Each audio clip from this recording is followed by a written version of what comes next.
যথাযোগ্য মর্যাদায় মহান বিজয় দিবস উদযাপন করেছে বাংলাদেশ দূতাবাস দোহা, কাতার।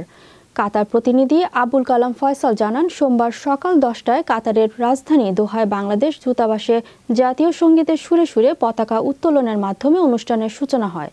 লাল সবুজের জাতীয় পতাকা উত্তোলন করেন রাষ্ট্রদূত মোহাম্মদ নজরুল ইসলাম। পরে দূতাবাসের প্রথম সচিব ও দূতালয় প্রধান মোহাম্মদ নাসির উদ্দিনের সঞ্চালনায় একটি আলোচনা সভা অনুষ্ঠিত হয়।